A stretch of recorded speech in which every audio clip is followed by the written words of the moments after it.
অনেক দিন পরে একটু পাড়ায় গিয়েছিলাম, তো এতটা দেরি হয়ে গেল না, এর সাথে গল্প ওর সাথে গল্প। তারপরে একটা বোনের সাথে দেখা হলো, পাড়া প্রতিবেশী বোন। সেই বোন আবার ডেকে নিয়ে গেল, বাড়ি বানাচ্ছে, সেই বাড়িটা ঘুরে ঘুরে একটু দেখালো। তারপর বলল যে দিদি তুমি একটু বসো, চা করে দিই। কিছুতেই ছাড়লো না। সেই চা খেতে গিয়ে আরও দেরি হয়ে গেল। এইদিকে দেখুন, বাড়িতে এসে সেবার দিয়ে সোনাকে খালি গায়ে বসিয়ে রেখেছি। এখন সোনাকে শয়নে দেব। যা গরম পড়েছে, প্রচণ্ড গরম, তাই ভাবছি তাড়াতাড়ি করে সোনাকে শয়নে দেব। তারপর গেলাম আবার একটা পিসির বাড়ি। আমার সেই পিসিটা আবার আশাকর্মী। তো ওই পিসির বাড়িতে গিয়ে এ গল্প ও গল্প করতে করতে ওই স্বাস্থ্যসাথীর কার্ড এটা ওটা এগুলো করতে করতে না অনেকটা দেরি হয়ে গেল। পিসি আবার অনেক কিছু ফল বানিয়ে খাওয়ালো। তারপরে গল্প করে এর মধ্যে আবার আমাকে ফোন করলো একজনা। আমি আবার একটু ব্লাউজের কাজ করি, ব্লাউজ বানাই। তো সে ফোন করেছে, অনেক দিন ধরেই ফোনটা করছে যে ওর ব্লাউজটা বানিয়ে দিতে হবে। তো আমি ওকে শুধু বলছি আমার তো এখন টাইম নেই, আর এখন তো আমি বানাই না, তুমি একটু অন্য কারোর কাছে দেখো না, পারো কি না। তো ও তো শুনছেই না, না দিদি আমাকে একটু বানিয়েই দিতে হবে। তারপর বাড়ি আসলাম, ওই যে ও এসে দিয়ে গেছে, এগুলো সব বানিয়ে দিতে হবে। তো এর লাইলিং আমার কাছে আনা নেই, আর অনেক দিন কাজ করি না, তো তো লাইলিংগুলো অবশিষ্ট নেই।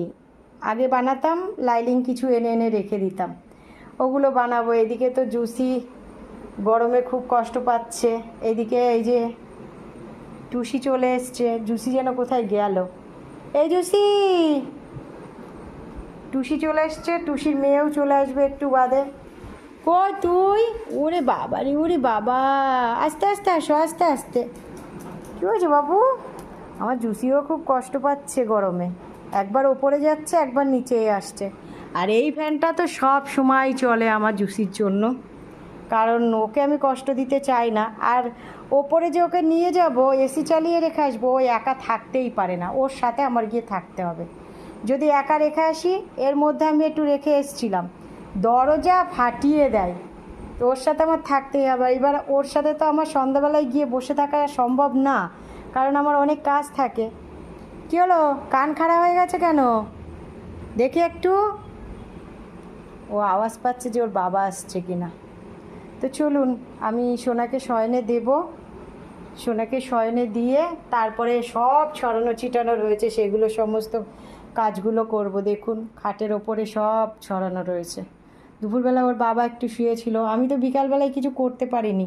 আমি ওই যে পাড়ায় বেরিয়েছিলাম অনেক দিন বাদে, মনে হচ্ছে যেন নতুন নতুন কত কিছু দেখছি। আমার তো পাড়ায় বেরোনোই হয় না, ঘরবন্দি হয়ে গেছি আমি আর আমার বাবা।